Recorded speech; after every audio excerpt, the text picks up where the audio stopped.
Good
evening.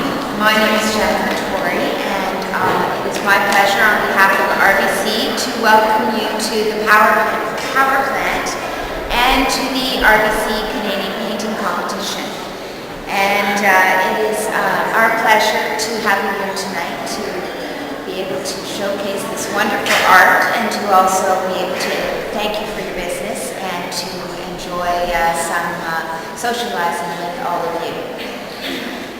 Governor General Michael Jean once said, "It's incredible how a painting can change our perception of things, how it can change even how we interact with one another.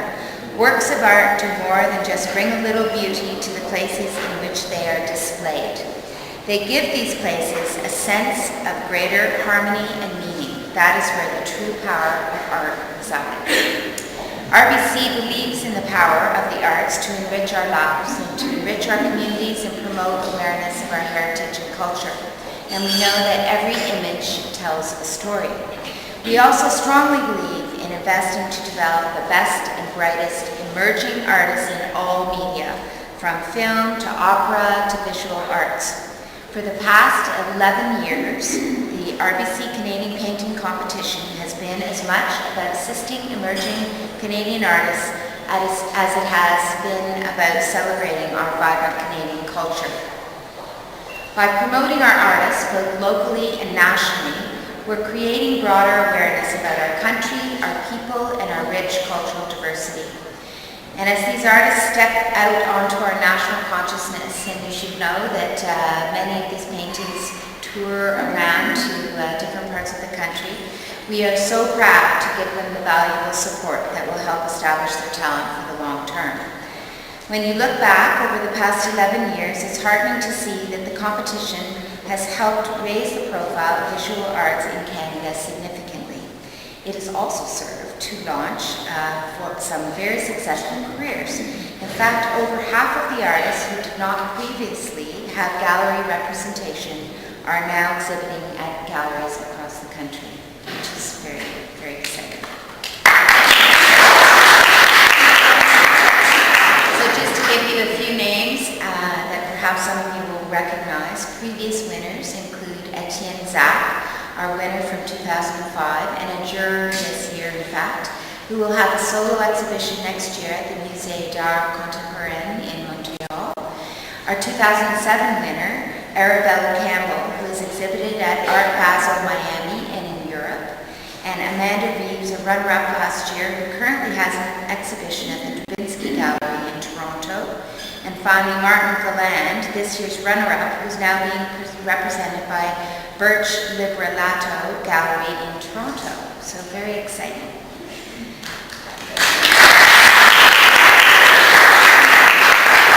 Looking back, we recognize that an important part of this competition's success is our close partnership with the Canadian Art Foundation. And we wish to thank the Foundation for all of their expertise, support, and guidance.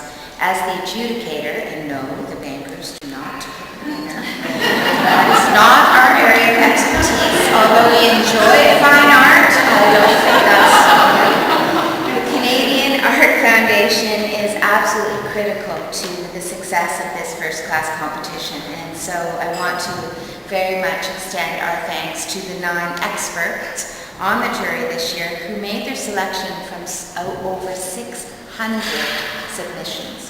So that shows you how into the fabric of our young artists this competition has been woven, and so we're very excited to get that kind of response to the competition. So I would like to call upon Anne Webb to just say a few words. She's the Executive Director of the Canadian Art Foundation. Anne?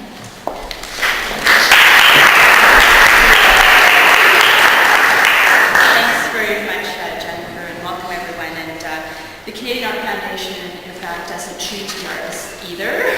As Jennifer said, we adjudicate and we facilitate the process. The Canadian Art Foundation is delighted to be part of what is now a great Canadian tradition that supports this country's finest emerging artists. We are honored to work in collaboration with everyone at RBC to offer our expertise to this important competition. The Canadian Art Foundation is a non-profit charitable organization that unites art ideas and people across the country. And we do this through a nationwide educational program of events, lectures, bursaries, and other initiatives, including the publication of Canadian Art Magazine, Canada's most widely read visual art publication. And this year we were really pleased and proud to celebrate our 25th anniversary. And we have copies of our 25th anniversary. And we're really pleased to have copies of our 25th anniversary issue here for all of you to take home tonight. The RBC painting competition is central to our activities and fits perfectly with our mission to foster support of the visual arts in Canada. And as facilitators of the jury process for the competition, we work alongside with RBC to ensure the highest standards are met when adjudicating the award of this prize.